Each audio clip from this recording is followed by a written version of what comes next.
Thank you for tuning in to this InvestorFuse success case study. I am privileged to have Gary Horton, a buddy of mine who I've actually met a few times in person, which is nice because most of our InvestorFuse members I just do video calls with online. But Gary, I've been able to hang out with a couple times in person in San Diego. He is primarily doing land deals in San Diego. He's a family guy, which is awesome.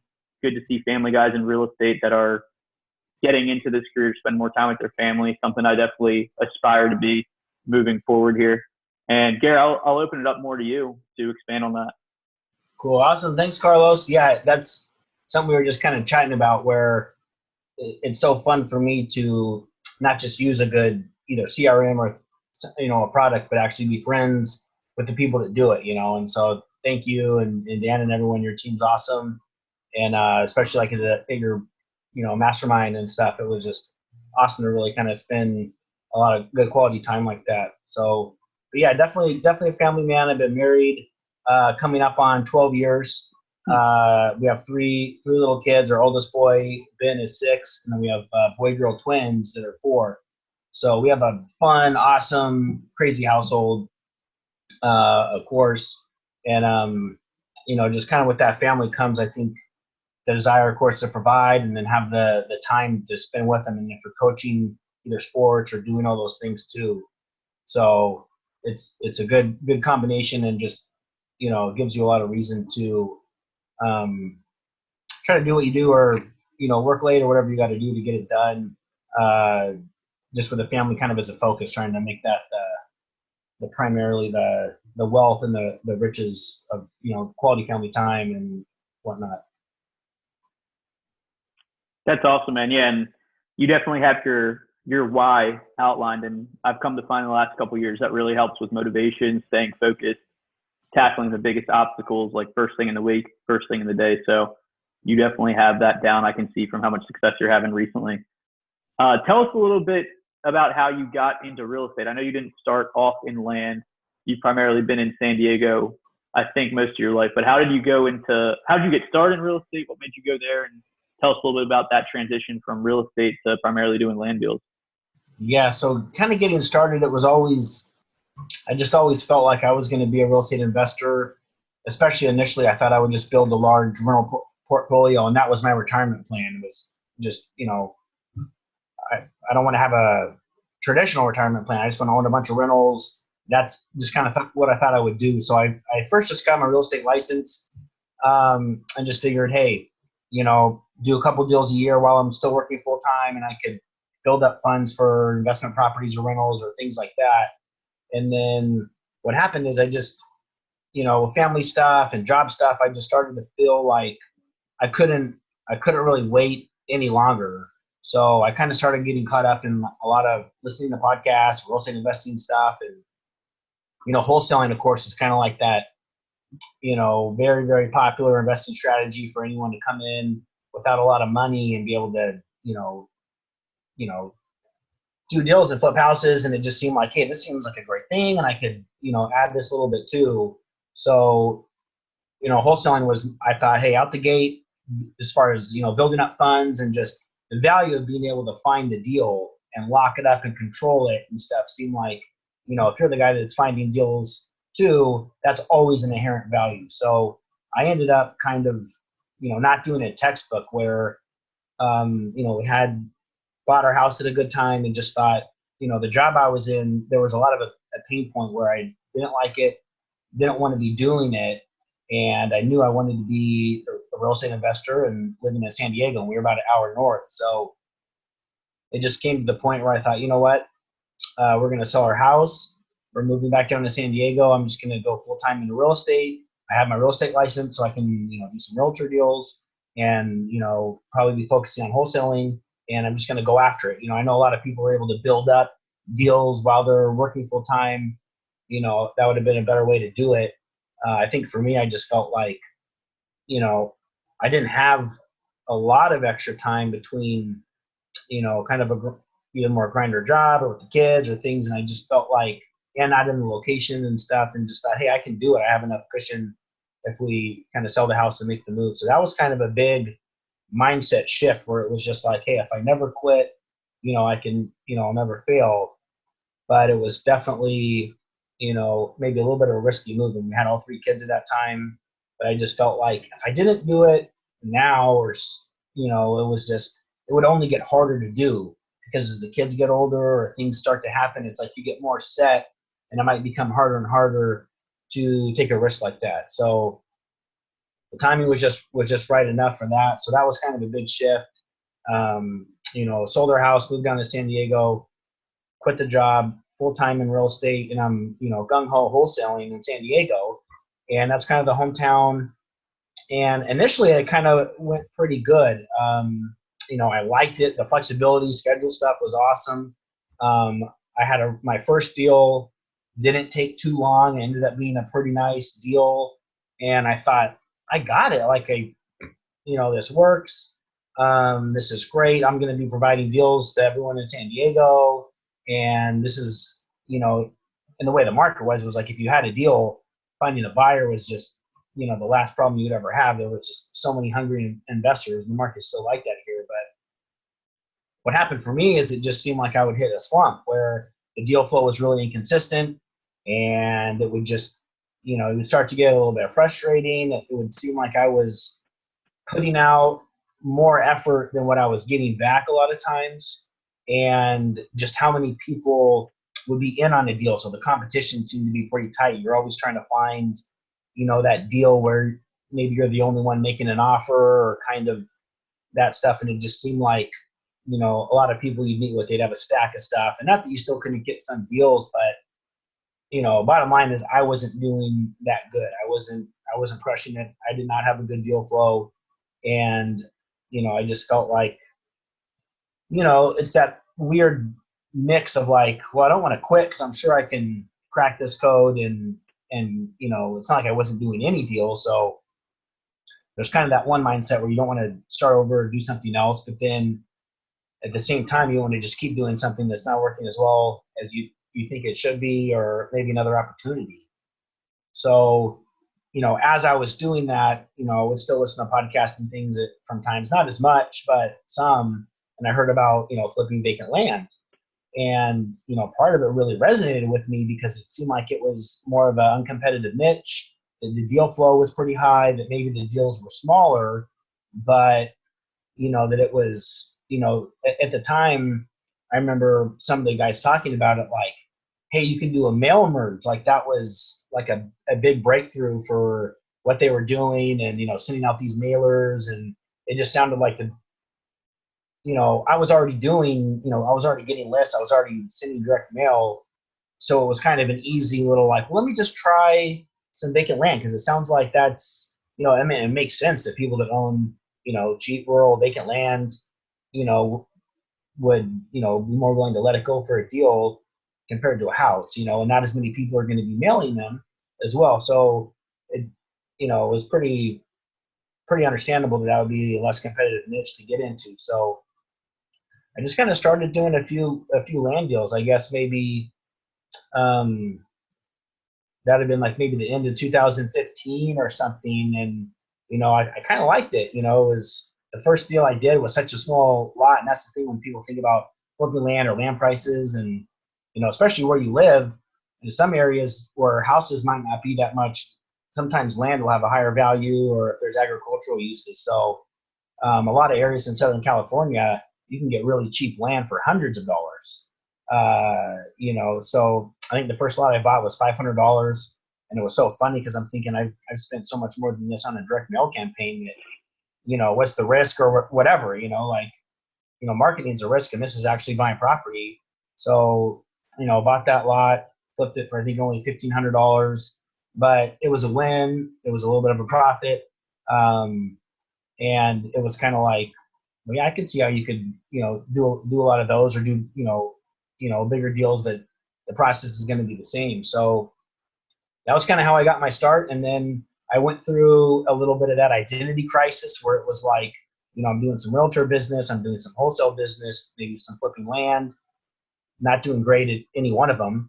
So, what I ended up doing is land just fit with me, the style of it, the flow. Let's say you're at home right now in a t-shirt and your basketball shorts. maybe it's a blue shirt with yellow writing on it. But I'm teasing. But I mean, you're putting your land. It's all virtual like that. You don't meet with anyone. It's whether it's in state, out of state, whatever. It can all be done. Just so virtual. And sometimes no one sees the property, so it's not even like you have coordination or people out in different areas. It's like lockbox and stuff like that. Yeah, it's just all online. There's nothing. It's just vacant land. Go see it whenever.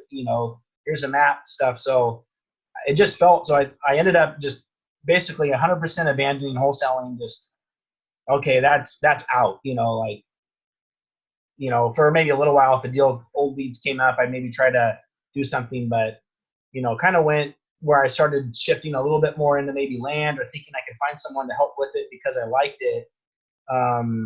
But had started doing some realtor stuff where it's kind of like that renovation realty, marketing like, hey, we'll fix up your house and basically flip it.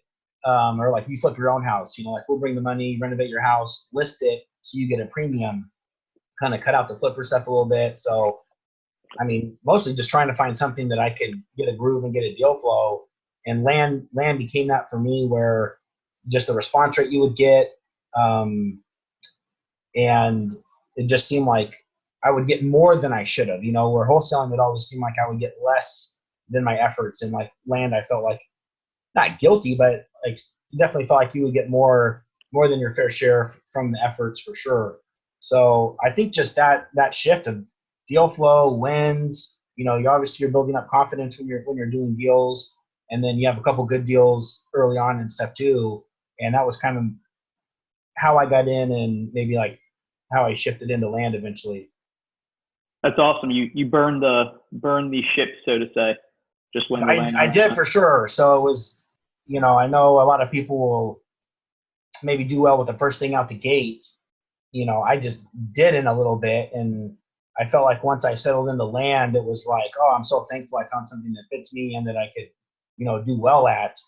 But definitely that was the mentality, to burn the ship. And I used that because it was just like, I don't have a resume or all those things where you even consider that. Like once I quit, it was just like, well, whatever, like maybe you would have to, worst case, you'd have to take some temporary thing or something, or, you're waiting tables here while you're doing it. But it was never in my mind, never something you would just give up and go back, to that. So luckily it was kind of that shift. So sometimes someone out there is battling, hey, I'm doing something that's kind of good, but I don't know. And it's like this weird thing of like, well, you don't want to quit because you believe in yourself and and what you're doing, you can be successful at wholesaling or flipping houses or building a rental portfolio or development or whatever it is, of course. But, different things have an easier barrier to entry than others, and have a more or less competition. So the interesting thing is, now that I've gotten into land, I've seen there's still a lot of other opportunities within that niche, even so. And it's kind of nice like that. So definitely a low barrier to entry investment, where it does differ in wholesaling, or especially where typically it's no money needed. You can lock up a property and you can assign it or double close with an end buyer and make a huge chunk of money with no money out of pocket.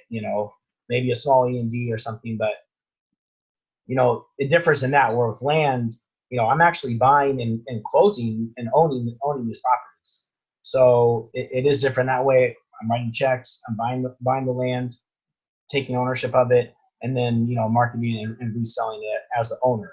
So it definitely differs in that, where there's it's not just only money. Like you do use money to buy the property and then flip it. So there could be constraints as far as like maybe more expensive deals. I do have a little bit of land wholesaling going on. So if it's too big of a deal, it would be the similar thing. Maybe you'd either just find the money or try to wholesale land, which is, going to be much tougher, because selling land is much tougher than a house. But you can't do that. So it differs in that way. The other thing that is kind of differs is just when you're selling land, most land sellers will offer seller financing.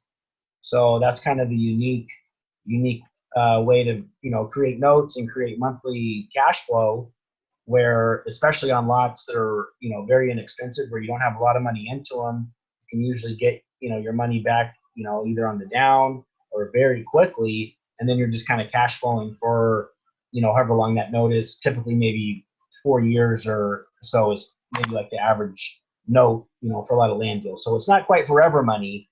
It's not like, in that way, but the ROI is what's really, really good, in that way. So it is temporary, but it's really nice because you can create some really nice cash flow. And at first it seems like, really low dollars, I think. So I think a lot of people are turned off of vacant land because of the lower dollar amounts, especially for seller financing deals. If you saw me advertising a deal for $500 down and $150 a month, you're just going to look at that like, that's all you, Gary. Like, enjoy that. I'm not interested in hundreds like that. But what's great is you just stack up these notes and you build them up, and over time, you have thousands and thousands of dollars a month coming in from past sales that you have no money into anymore. So that's what feels really powerful, is when I look at, what my IOUs are and what my notes are, and, what's coming in now monthly. And it's kind of a cool strategy. So you don't have to do any seller financing. You could just flip for cash, but that's kind of a nice parallel with land flipping, where, you're doing cash deals and the finance deals. And that's really the escape route in some ways, or at least it takes the pressure off when you elevate the floor to where, hey, my minimum coming in are these notes and stuff. And those are all old sales. And as those start to build up and you're getting paid on land you sold a year and a half ago, 17 months ago, 16 months ago, and it just kind of keeps adding and adding, even with a 4-year term, you can replenish at a low rate, say $500 a month. If you added $500 a month in notes at an average of 4 years, you're going to end up getting up to, say, $22,000 a month perpetually, and you just need to add another $500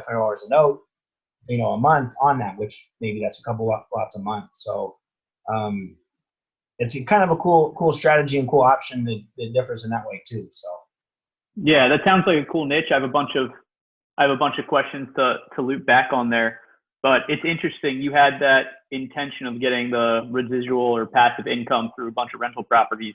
You ended up reaching that same intention just through a different vehicle of getting these note deals with buying the vacant land. So to backtrack a little bit, I'd love to hear an example deal you did on land. You can even use rough numbers if you can, anytime that a note was held. And then I definitely want to backtrack. I like how you worded it, where you had an identity crisis, because I feel like I talk to a lot of investors and wholesalers that do have that identity crisis, or kind of a gray area, where they have their why, they have their motivation, they're taking action daily, but they still might feel like they're, spinning tires, so to say, or spinning tires in the mud, and they don't know what to do. Like, they may have deal flow problems, or their marketing, they're not getting the return on their marketing they want. They're not able to sell some deals. Maybe they lock them up too high. So I'd love to hear an example deal where a note was held. If you can give us some numbers on that to kind of help visualize that for our audience a little bit more. And then I'd love to backtrack on the identity crisis and dive into that a little bit more and get some advice, since you're able to successfully get out of that and pivot to land deals. Yeah, definitely. So as far as a typical land deal, I'll give numbers on what I would consider maybe like a pretty standard one right now, and then kind of get into like maybe just the typical numbers. Be pretty open about what you would expect and stuff. So the most recent one, might not be as typical. I'd say it's pretty sweet, but I'll do a few then, because they do really vary so much. So had a lot that I bought for $3,500 and was hoping to get maybe a nice cash flip out of it. But what you find with land is, like, what you want and what the market wants is different, and sometimes people bring good down payments or good options, and you do it because it makes sense. It's a good deal. You're making money and you own it, and you can do whatever you want to do with it. So I bought it for $3,500 and ended up selling it on a finance deal, terms deal, $19,000, and I got $3,500 down. So then financed that note of $15,500, and I think the interest rate is pretty low, because it was the payments are over $700 a month, maybe around $750 a month, like maybe 22 months. So that's a pretty short, tight note, large payment, and short cycle. Typically, I would expect that to be maybe like half that a month, and then maybe twice as long, or something that's kind of more of a bunched in note. Another one, I had a guy, he bought two properties, so the note kind of went in for both of them, and I think he ended up paying, let's see, I would have bought the lots total for, let's see, $2,512, so $3,700 is what I would have paid for these two lots, and I think they sold total for not too much on this term still, maybe only $12,500, and I think he did $2,000 down, and maybe it's like $1,000 a month, kind of a super accelerated note. So it's like you do kind of more of a custom price because it's a higher monthly. So, you know, those are a couple recent deals. Typical deals, I feel like for every, you know, whatever your purchase price is, say it's $1,000. Typically, my down payment's going to be, you know, roughly around a third to half, you know, of that or something, maybe $350 to $500 for every $1,000 I'm spending or more. And then my monthly is going to be, say, at least 100 or more a month. So typically you'll get back, say, 150% of what you paid for the lot or more in the first year. So you get your money back, say, plus another 50%. And then you would probably get about 100% or more a year for another 3 years or more. I'd say that's a real baseline. So, I mean, if you bought a property for $1,500, I think if you expected to get a $500 down payment and like $125 a month or $150 a month for 48 months or whatever, that's a real typical, you know, real typical kind of numbers for the term deals that I typically do. So those are kind of just some examples. I mean, you can do some higher deals. I have some longer payments, like say $400 a month for 60 months, or just, you know, nice fat notes like that. Sometimes you might buy lots for a few $100s, and you can do, you know, a couple $100 down and $99 a month. So I'll have a few real low, you know, $100 a month notes like that too, that, you know, usually you have your money out so quick that, you know, it works out fine. So you're able to offer land that's so affordable that the nice thing about that is the buyers for land, it's not necessarily the most sophisticated investor type of buyer. It's just any ordinary person that's interested, you know, in land because they like either tiny homes or they want to build a cabin someday, or, you know, maybe it's out in the desert and they like to off-road and shoot guns, and, you know, they're, you know, kind of, you know, desert junkies. You know, there's mountain lots, there's agricultural uses, you have preppers, survivalists that just want off-grid land where no one's around. So there's such a variety like that. So, you know, hopefully that gives a little idea of the type of property in the notes. And then as far as kind of you're talking about maybe that identity crisis part. So for me, I think it was hard, like say, you know, most of us use Facebook or social media and advertising, and, you know, say when you're wholesaling, what do you typically do? Like you're letting everyone know, hey, I buy houses, you know, I'm a cash buyer, you know. So you kind of start to tap the network or tap people, and you're kind of telling everyone you're a cash buyer, you're, you know, wholesaling houses or doing that kind of stuff. And then, you know, I saw myself looking at, well, man, maybe I should be doing this kind of renovation realty thing where I'm offering, you know, talking to the same distressed, motivated seller, but like, hey, instead of, you know, giving you such a low offer, you know, what if we could renovate your house and sell it for a premium and you make an extra 30, 40K, you know, like, gosh, I got to think that's an easier sell than, you know, what I'm doing now. So then you kind of, then next thing you know, you're kind of, you know, promoting, hey, you know, we can flip your own house and help you as a realtor now. And like, the funny thing is I've had my real estate license since 2011, June of 2011. And, you know, maybe it would be in 15 or whatever, people all of a sudden are just like, oh, hey, you just get your real estate license or stuff, because I was kind of a little bit more focused on the realtor stuff and that renovation realty model. And then you find land and you're like, man, I just can't keep stopping and starting, or I can't keep changing. Oh, I do this now. Oh, I do this now. Oh, I do, you know, and you kind of fight that, either the shiny object syndrome for yourself, or just, maybe it kind of gets, either embarrassing or you get tired of saying, hey, I do this now, because there's a lot of times there's an initial, it's like getting the plane off the ground and then maintaining it, so it's, you hate to stop when sometimes you might be closer than you think to hitting that groove, So I know for me it was tough, and I would struggle with it, and I would try to do all of them, but you would just run out of time, or you weren't doing any of them very good. Inconsistent with your marketing because you're trying to market for different businesses. So what I've learned now, and if I would have some good helpful advice, it would be, I don't know, it's okay to maybe dabble a little bit, especially initially. If you're not crushing something, I don't know, like you have a little bit more permission, or, sometimes it might make sense to at least, at least be open to it, but the thing is you don't want to be starting new things until you are set on what you're doing now. So even now that I feel like I'm very focused on the land business, it's really mostly what I'm thinking about and what I'm doing, and really, anything else that comes up, I kind of have a lot of blinders on now. It's the first time I've finally been able to really settle in and not be tempted by other opportunities, really at all. But I do have some that I will think about, or like maybe someday. But now from what I've learned, it's like, hey, until I have my business so good that I could step away for a couple months or whatever, and I wouldn't even be noticed, you don't have really permission to be trying to start something else, because your time's probably better spent on what you're doing and what you're successful at now than maybe starting up some other venture.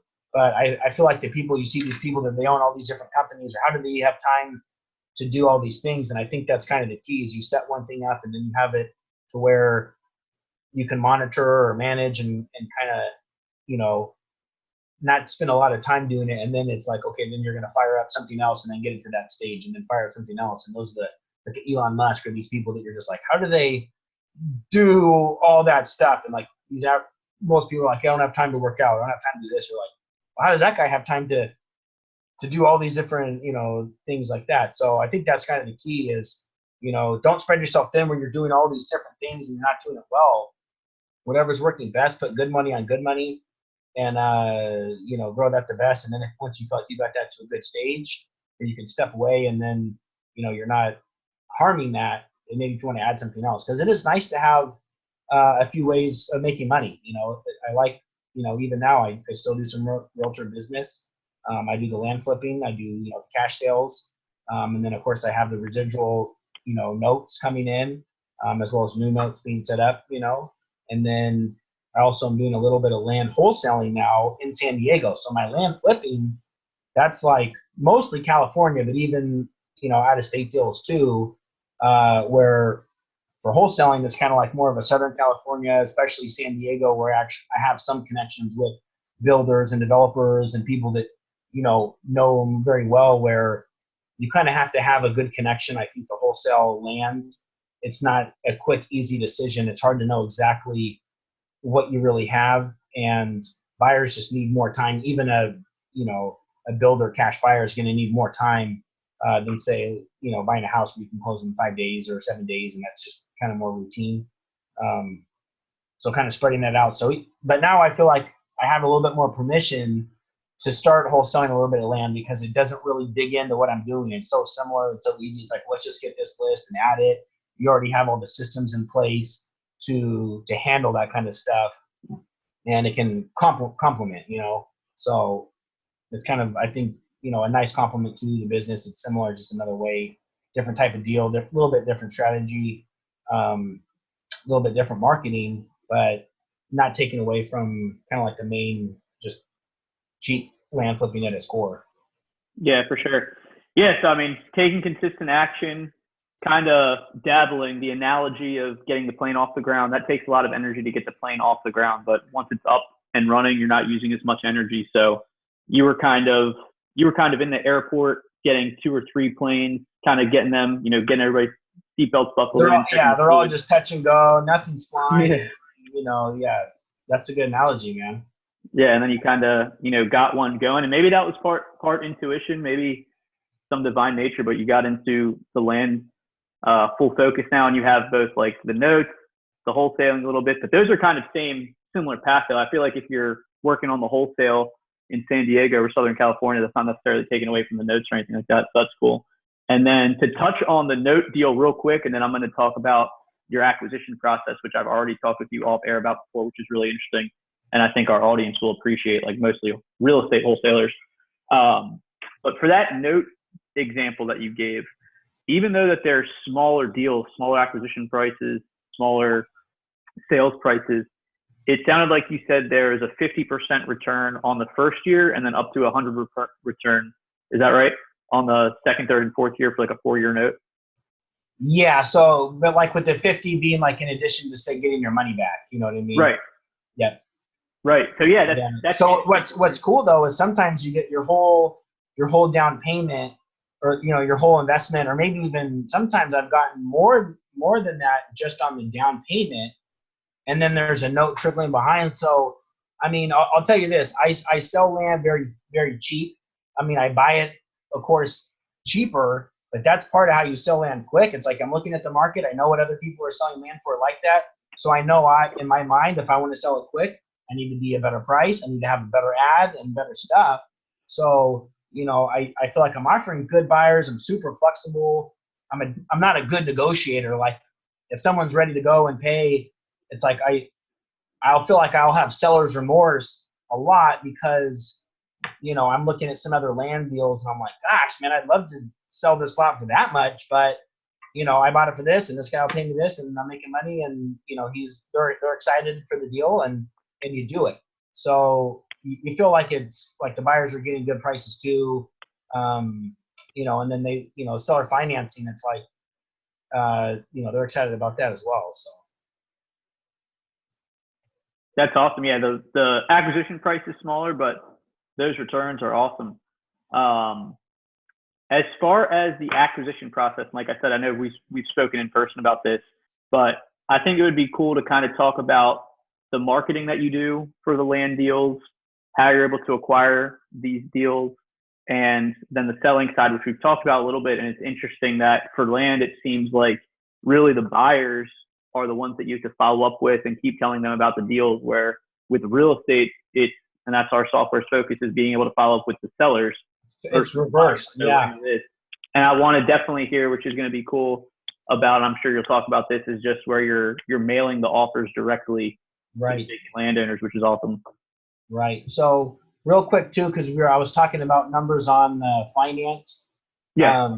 For cash deals though, because when I started out, like my first 30 deals, 27 were cash deals. So I wasn't really, initially I just wanted to make money, right? So typically with the cash deal, it can range, but I would say you're probably going to double or triple your money. It's kind of like what you would expect within a certain price point. So I would say if you're buying a property up to maybe around, say, $10,000 or less, then that's about what you would expect. And then the higher you get up, that's going to be lower as a percentage. Or if you buy a lot for a few $100, maybe you're going to sell it for, $1,500. The percentages are higher, but the dollar amount's really low, kind of thing. But as far as acquisitions, the main way to buy vacant land, and the cool thing is that you can value land very easily. If you're looking at land in an area and it's gridded out and it's like, okay, all these 5-acre parcels they're all the same. They're all worth about the same amount. There's no finishes. You don't have the fluctuation in prices as much. They're all worth the same to me or you or the next buyer, more or less typically. So it's really easy to be able to value a bunch of vacant land in one area where you would pay the same price for any of the lots and you would probably sell them for the same price. So you want to find an area where you can determine, okay, this subdivision or this area land sells for either this much an acre or this much a lot. It's not always big acreage. I do a lot of small quarter-acre residential lot stuff too. So size only matters relative to like the area that it's in and comps and stuff. But so what I'll do if I'm looking at a lot and I think I can sell it for, say, $3,000 on a cash deal, that's a full purchase price. So what I'm going to do is I'm going to pull a list of the vacant landowners exactly in that area. I'm drawing a map to do it. It's by far the best way to do it. Pulling all these vacant landowners, and then I'm mailing them an offer. So maybe my offer is going to be, say, anywhere from maybe a 25% or a third of that or something. Leave a little room, maybe if you got to pay a little bit of delinquent taxes. I find a lot of my deals taxes are current, and that's not an issue, which is awesome. Those are the people that want to sell them. They're tired of paying the property taxes and just want to get a check instead. So I might mail out, 1,000 offers, 1,000 offers to every landowner in this area, all at $1,000. So their land's not for sale. They open up the mail, and it's not just, hey, we buy land or da-da-da. It's like an actual purchase agreement, APN number, spelled out, closing date, 30 days less, and all this stuff, and an actual offer. And the cool thing about that is that my response rate is mostly people that want to sell their land for that price, or a tiny amount of people that paid way more than that, and they're mad at me, and they're let me know about it. Luckily, I don't get a lot of angry fan mail at all. Like I'll see some people post some funny ones and stuff in the land community. Recently, I just had a mailer drop a few days ago, and it's like I got one text from someone saying, my land's not for sale, and how dare you insult me with this low offer, and da-da-da-da, and they were really irate. And then another text within like an hour is just like, hey, thanks for the offer. I'm glad to sell this land. I just signed and mailed back the offer to you. And the funny thing is that will happen without the text, where you will open up your mail and it's a signed purchase agreement on a mailer you sent, and it never gets old. It's always just the coolest thing that you can mail out an offer and someone will just sign it, and they'll put their email address, and I'll sign it and email it back to them and say, okay, here's how it works and here's how we close, and I'll be happy to share how I do that. And it goes down. So that's not most deals that happen like that, but it's definitely a good amount where it's a pretty cool, where it's that type of deal. The sellers are really easygoing. Typically, they just don't want the property that much. They're never going to do anything with it in their minds now. They're tired of paying property taxes. Maybe they've tried to sell it with a realtor a couple times, and it's hard to sell vacant land like that. So it's very common for it to expire or just sit, or not really sell. So they're just kind of happy to get rid of it. So that's kind of the direct mail strategy. And the beauty is you can pick what area you want land in and the price point. So if you're, if someone's out there thinking, hey, I got a lot of money I'd want to do with land, and I don't have time to buy, really cheap properties. I want bigger deals. Well, then you tailor your area to those bigger deals. So you might want to just mail, bigger acreage at a certain price, or just maybe a higher end subdivision where, lots sell for 30, 40K and you're mailing offers of 10,000 or something. So you can tailor that to you. The honey hole does seem to be in fairly cheaper property. I feel like my average purchase price is closer to maybe $1,700 around, maybe a little bit more, but it seems like when you buy land for a pretty low price, it's easier to sell it. It's easier to get someone that's got $5,000 cash than 30 or 40, and the person that's going to spend 30 or 40 on just raw vacant land, they have a lot of questions. They want to make sure everything is such, most likely, where, if someone's just buying, 10 acres out in the desert to off-road and this and that, they don't need all the development, all the kind of stuff. They just, it's a great price for the acreage, and they're going to buy the property and go out there and use it and have fun kind of thing, or just hold it as an investment because it's better than most lots, of the same size kind of thing. So the direct mail is awesome. Mailing offers is awesome. I keep telling wholesalers, please, like, what's the price per square foot you buy houses in the area? Just mail out offers and just see what happens, Like, if you're like, man, if I could get a house in this area of Phoenix for, I don't know, $175 a square foot, or, whatever would be a deal in that neighborhood. San Diego prices in some areas, price per square foot's crazy, but you can just mail out offers with a price, and they're going to open up the mail, and it might be low or whatever, but what if someone's just tired of dealing with we buy houses and the generic stuff, and they're excited to see someone just put a number in? And obviously sometimes with that, it's like, hey, we check this and that, and we, things come up. But I love the strategy. It works really, really well. And mostly the people that respond are people that are cool with that price. So that's what's great. You're not just dealing with a bunch of leads that like, oh yeah, I want to sell my land, and then I have to go through making an offer, and then they're like, oh no. it's like, well, this way you just spend a little bit more time, but in land, it's much easier, but you just spend more time before you mail. So your pricing, your offer is good. And it's like, you ideally want every lot to get the same price or the same price per, square foot or acre. So it's a really simple kind of thing. It's not like you're customizing an offer to each property. It's more like you're just pricing this subdivision or this area really well, and then using that as kind of your guideline for your pricing. So that's probably acquisition number one, the best way to get land. The other way that works very well for me is I have a website. It's just a seller lead website as through Investor Carrot, and it works great. I have people just signing up. They give me their APN and their email address, and on the property, I just look it up and send them an offer. So it's super cool. It brings in a variety of deals. So where direct mail, it's like you're not going to get a direct mail deal typically where you don't mail, except for some sellers own land, in other areas. So that happens. But otherwise, it's kind of like you're just getting deals where you mail, where the beauty of these online leads I get is I advertise only California, which obviously is more than big enough. But the cool thing is that I'll buy land in areas that I've never heard of, that I don't know, or I never would have thought to mail there. And then once you do a deal there, it's like, well, that worked. That was a good deal. Let's do a direct mail campaign in that neighborhood now, because I already know the numbers. Exactly. I know the response. I know what I would pay for a property again, and it works really well. So the direct mail offers, if you're wholesaling, try it. Like I want someone to try it and do it and get someone to sign it and tell me about it. That would be so awesome. Yeah, I think that's an awesome nugget someone can take from this land case study and apply it to their real estate business. That's cool. Why not? I mean, if people are sending so many similar things, it just seems like, obviously it's tougher to price a home or something, and it's kind of a blanket one where some are remodeled, or, you can put a cover letter that kind of explains certain things, like, hey, if your property's this, but I would just go with, hey, if I could buy a property at this price, I would take it and, see what happens. It might not work too well, but I can't see how it would be any worse. At least it would be something different for people to actually give a number, or might get some questions. I've teased some realtors in my office about mailing out listing agreements at a certain price, because those would look even better in the areas where, like, you open up your mail and you're like, hey, I would list your home for $625,000. Some people might think, what? If you think you could get that for it, I'll give you a listing.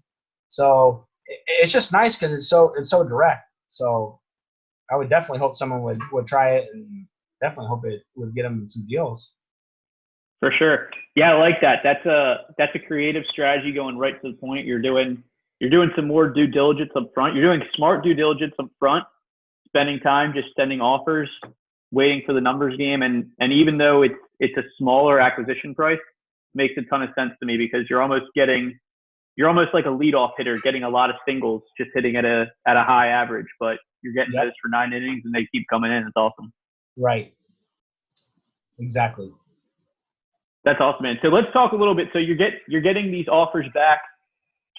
You're buying the property a lot of the times with your own money. So for real estate, that parallel would almost be like a wholesale strategy, where you're buying the property outright, and then you can do some fixing up to it and list on MLS or whatever.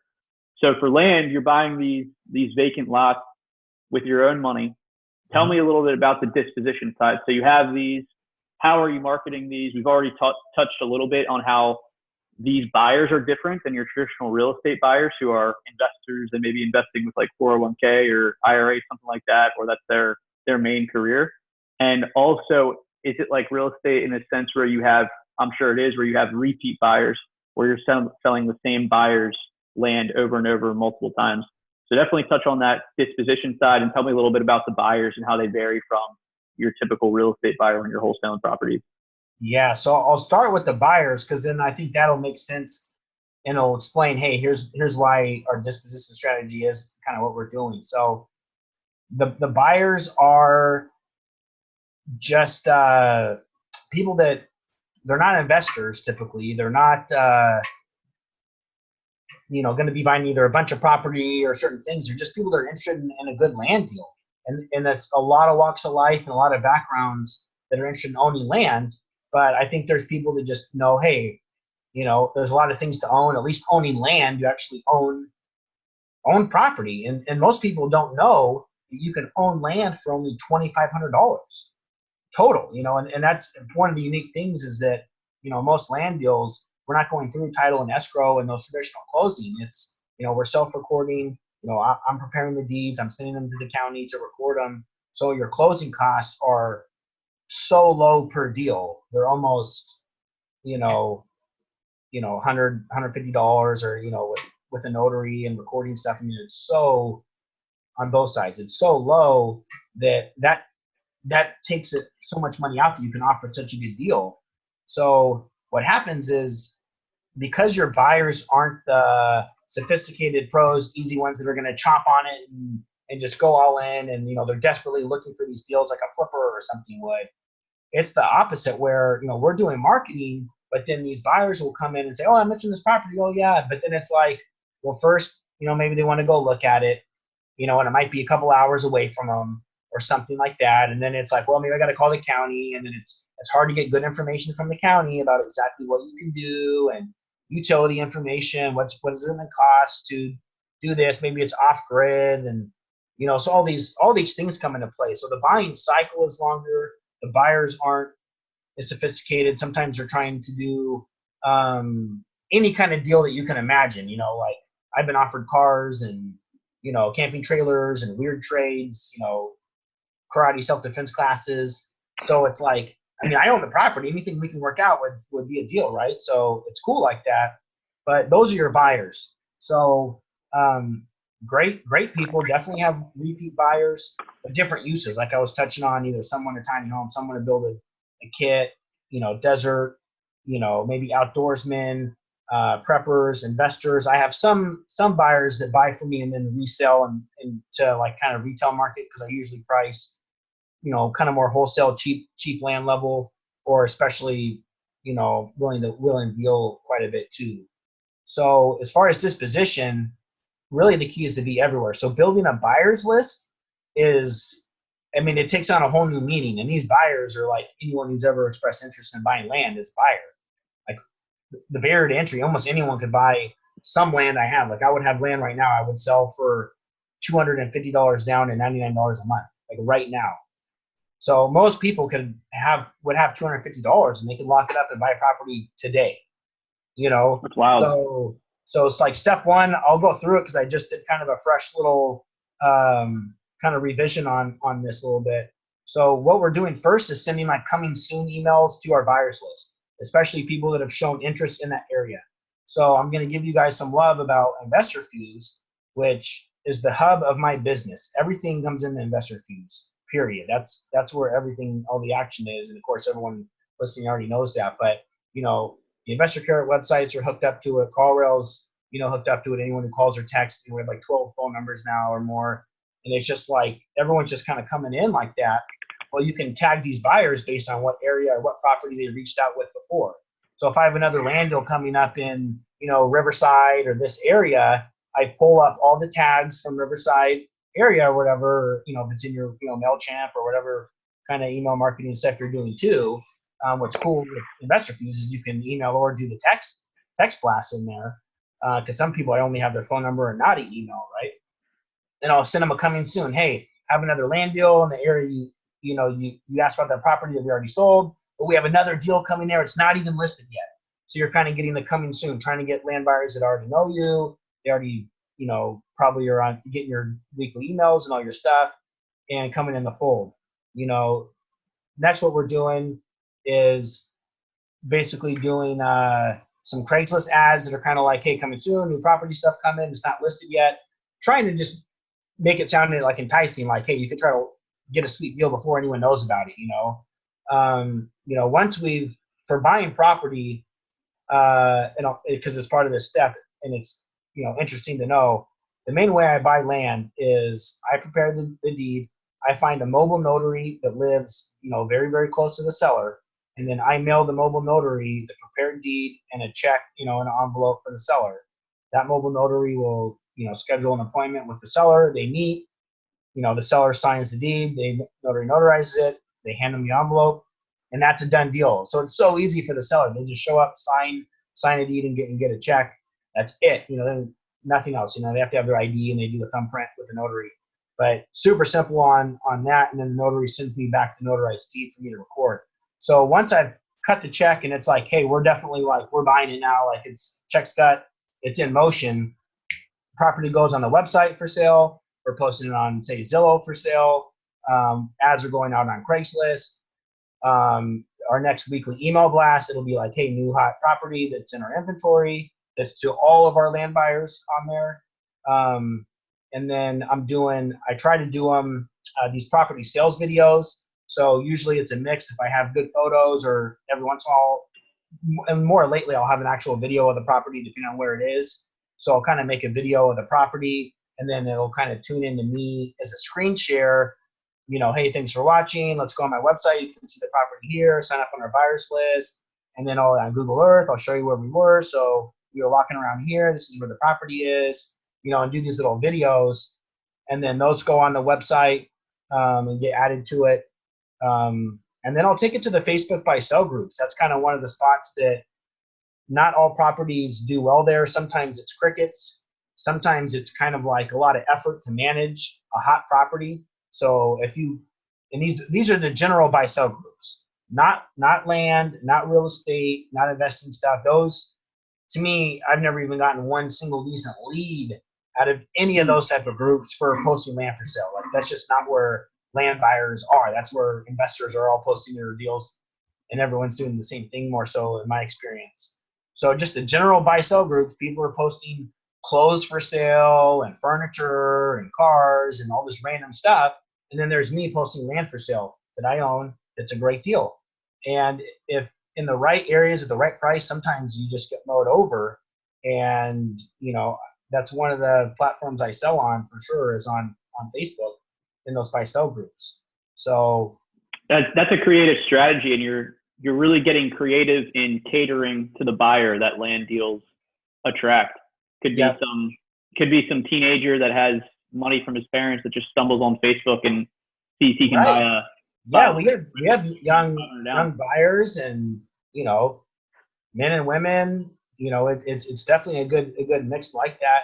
And because the barrier to entry is so low, so a property that I wanted $20,000 cash, you know, maybe that sounds dirt cheap, or I don't know, but from my experiences, that's going to be hard to like find someone on Facebook that's all excited about that, because this is a pattern interrupt. So they see this deal, $500 down, $150 a month, and you own land, you know, no credit check, It's like the barrier to entry has been completely removed, you know, and it's like, oh, I'm interested, I want to buy it.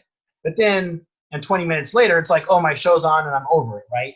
So a lot of times those leads are very flighty for that reason. They don't have to buy this vacant land, you know, like you have to have a place to live, or there's certain real needs. Land is something you want to buy, and it's great, and there's a lot of good reasons to buy and invest in it, but no one has to buy it. So usually it's like you're trying to create that frenzy with these buyers, you know, and all these platforms you're marketing to, you're kind of always going back to like getting them on our website, getting their information, because you're really trying to create fans that know you and trust you. Because what's unique to land is I typically don't meet, you know, any of the sellers or buyers. So I might talk to someone on the phone a little bit, and then I'm sending them a purchase agreement and an invoice by email, and then they're paying me online. So there's a lot of trust, you know, that has to go into the selling side a lot of times, because these buyers might be a little bit skeptical. Is this a scam? You know, like people are like, my wife said I can't buy land from someone on Craigslist, you know, or something like that. So for me, I do very well at that part. You know, I have my real estate license. You can look me up. I've been selling land for a long time. You know, what do you need to know? I've, you know, track record and things like that. Usually I don't have a lot of issues with that trust or that part, but it definitely comes up, you know, for sure, because of the virtual nature of the business. So that's why having the website, having the presence, continually sending deals to these buyers, and kind of making it so that they know that you're going to do what you say you're going to do. They're not getting ripped off. Some people just mail me a check, and then they're trusting that I'm going to record the deed after I get it. There's a lot of trust there. So I think that's the key. We're all notice it's not, a lot of buyers just come in fresh and will buy too, but I do get sales from these buyers that are in the fold and they've been seeing the deals for a long time. And then they're kind of like, when the right deal comes along, there's no question about, are we authentic or genuine or what's going on maybe there. So that's kind of the difference in selling land, where you're continuously following up with these buyers. You want to act like you have all the leverage, right? Like, hey, if you don't buy this lot today, I'm talking to 5 other buyers, which you legitimately are. But I'm typically trying to flip land within maybe 30 days or less is a goal. So during that 30 days, you might get 5, 10, or however many new leads and interested buyers. So sometimes that process can be really quick, but sometimes it'll just kind of keep going. You'll get a lot of interest, but sometimes just either law of averages or whatever reasons, the buyers won't be closing on it. So what's nice is that you can go back to the leads and just say, hey, we're dropping the price, or we're doing this, or I can do this incentive a little bit if you need to, if it's a kind of a buyer interest issue. Kind of one of the last like liquidation strategies for selling land is I do sell land on eBay.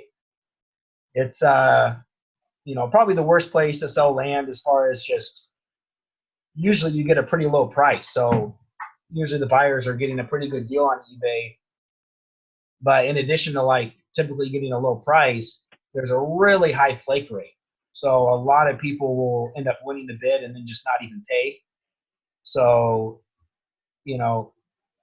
eBay is one of those, like, it's just sometimes it works, and every once in a while it's like it redeems itself and it keeps you on there. But the nice thing is I'll typically do just say a 10-day auction and it's gone. So if it worked good, then it would be great to just do 10-day auctions on every lot and have them sell like that or whatever. That would be great. But typically, by the nature and if someone's really going to come through, it's like maybe that demand or the price would be a little bit on the lower side every time too.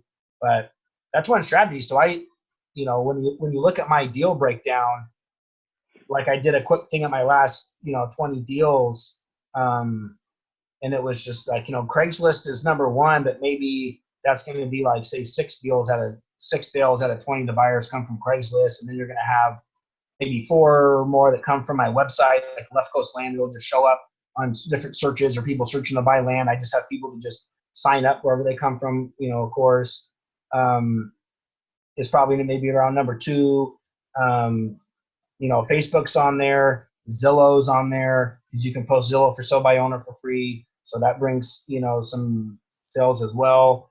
Facebook buy sell groups, and then probably the last one that I haven't mentioned yet that for land is awesome. So I don't know. There's probably things that maybe could be taken out of it, but is the neighbor letters. So when I buy a lot, I'm probably going to mail the people that own land right next to it it's bordering a lot and let them know. And that's usually a really good letter. It's like it'll have a little aerial map, my lot arrow, your lot arrow. I've gotten them better now because the response is better when you do that. Also, I can look up all the recent buyers in the area. So anyone who's recently bought vacant land in the area, and a lot of times I'll filter even by price to make sure I don't want other flippers like that are buying low prices. I want to just mail these letters to people that paid a certain amount for the property, and then they'll get kind of like a recent buyer letter, like, hey, I noticed you bought property in this area. I have a deal for sale that's probably a better deal than what you paid, or give them a little teaser. Those work very well because it's true. I am selling like essentially the same lot for a better price than what they just paid. So a lot of times that can be a really good disposition way too. And then sometimes houses. So there's some lots I buy that are in neighborhoods, maybe it's 25% houses, 75% vacant lots. But sometimes the people that live there, my deals are on the MLS. I don't have a for sale sign on the lot. If you're a neighbor, you're not going to know my land's for sale unless maybe you saw it on Zillow or something. So I've had good responses too, just, mailing the neighbor letter to those houses, just like, hey, you probably don't want someone moving in a neighborhood that's bringing all kinds of old cars and trailers and being a nuisance or something. So sometimes they have a little bit more at stake, and it's a good, and that's usually the caveat too, like, and it's a good deal. Like usually no matter what, like it's probably going to be a good deal too for the buyer. So I feel like, do a lot for the disposition. I'd love to be able to just send out a couple emails to the buyers list and then snatch it up, and that wouldn't be an issue. But I would say that's how it is buying land. Not quite, but like if you're in a market where, it's all about finding the deal, and that's what's all the effort and all the follow-up and all the competition, and that's what's harder. But once you have the deal and you blast it out, or you call up your couple best buyers, whatever it is, and it's like cake and easy to sell, when you get better, that's what it kind of becomes like buying land a little bit more. I don't have pain points buying land. It's not like, oh my gosh, like it's having a hard time finding deals. That's laughable. I couldn't ever imagine, that kind of state. Getting the land's not what the bottleneck is. It's in the selling because of all those factors. The buyers, it's not like they just have endless money to buy these properties because they're making money on them all. They're a lot of times maybe buying and holding it kind of thing. So it's not like they want just all the deals in that area. It is common to sell 2 or 3 or 4 maybe to a buyer and have some repeat buyers, but not like someone that just buys everything and it's that easy. Unless you probably really discounted it. If you wanted to just make a real low amount, you could probably just kind of skim and sell to other flippers and stuff a little bit cheaper. Yeah, land seems like a really, really cool niche and laid back in a sense, more laid back in real estate than a sense like you don't have to worry about sellers at the property showing the property or pipes bursting or if it was a whole list of stuff.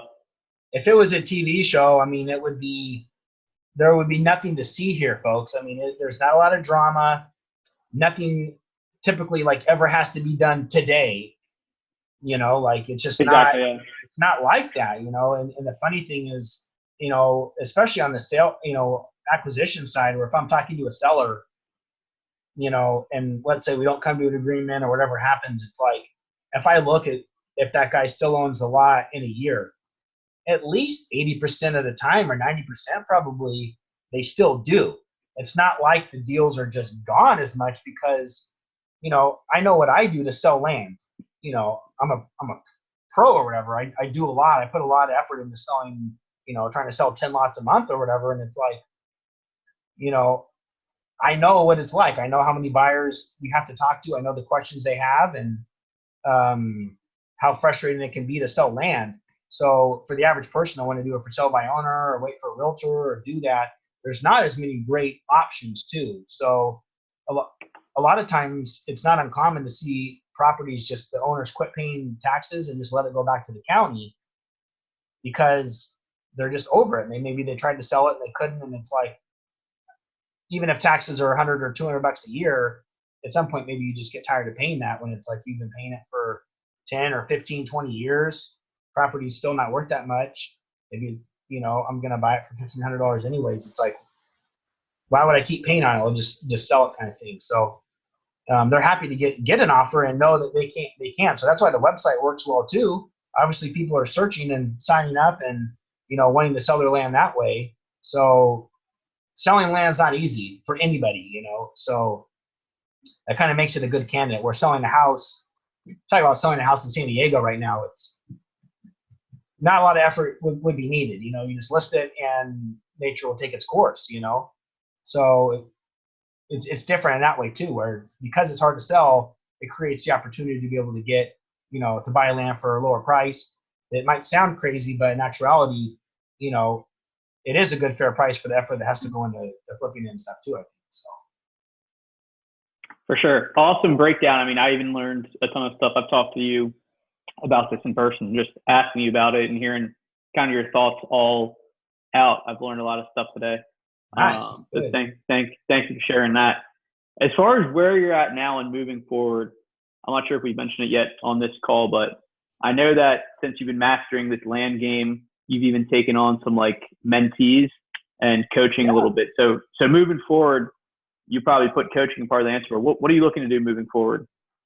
Yeah, that's been kind of a neat opportunity that, it kind of came up, as people would reach out, and I kind of had a little bit of mixed feelings about doing, certain coaching or, the course or all those things, of course. I've bought in plenty and seen plenty and stuff myself too. But I think there came a point where I felt like, I know I haven't been doing this forever, and it's not like,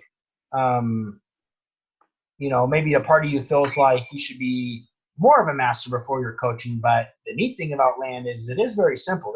I'd say maybe a lot of simple steps when I break down the step by step, all very simple, a lot of simple steps. but it seems like you can really break it down good. So the coaching's been something new. Started kind of just the end of 2017 and have a nice small little group. It's kind of a mix of, like course contract, that kind of stuff you would need.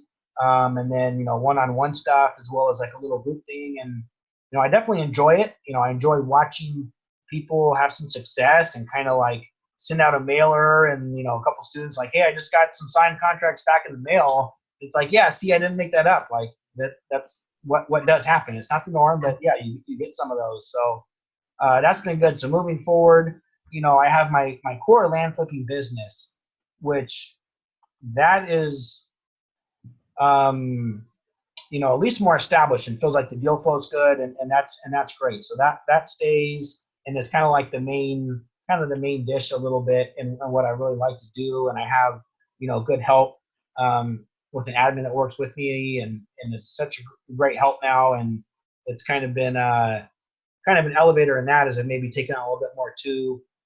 Also wholesaling land. So that's a little bit different where the flipping land, it's like I'm buying it, flipping it for either cash or the term deals. And the wholesaling, it's a little bit different, but that's a spoke now where I can see that having an impact and probably being low volume, but bigger deals, So maybe you're going to get more under contract and maybe 2/3 won't close because it's land like that. But, the third to do are going to be, much bigger deals or good deals in that way too. And those are the buyers that are going to be like the investor buyers, the builders, the sophisticated buyers. So I feel like that's something if I can ramp up and, unlock that code that, that could be, very good as well.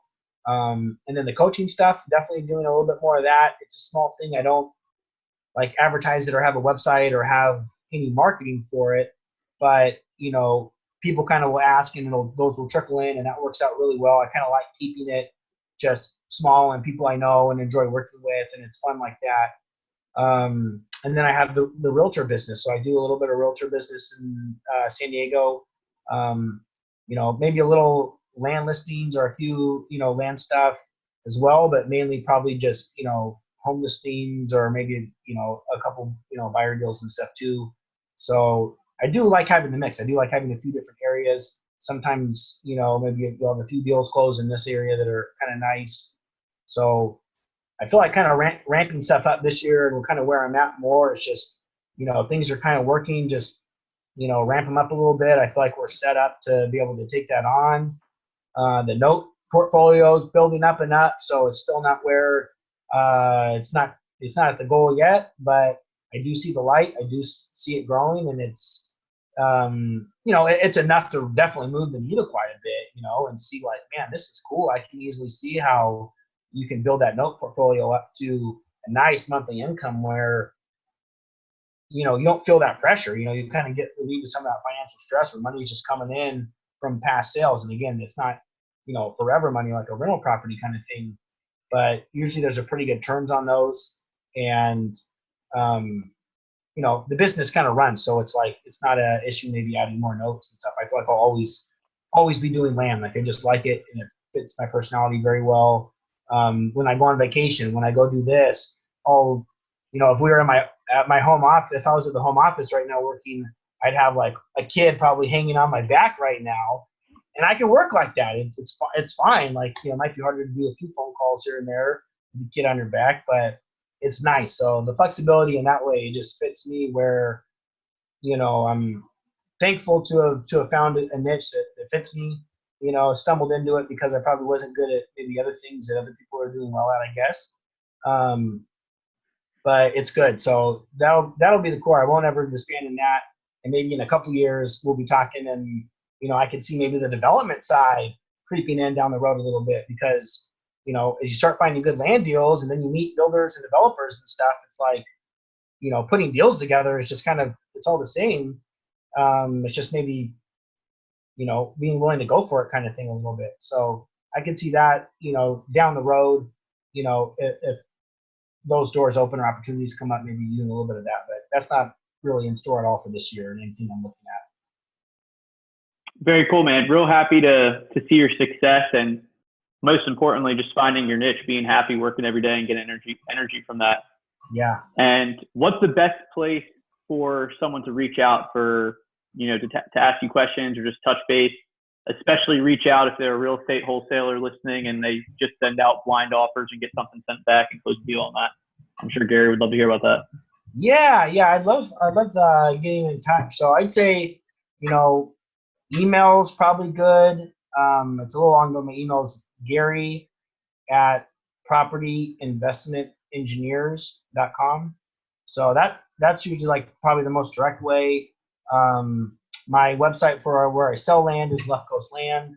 So, I mean, you can kind of see what's going on there, I guess.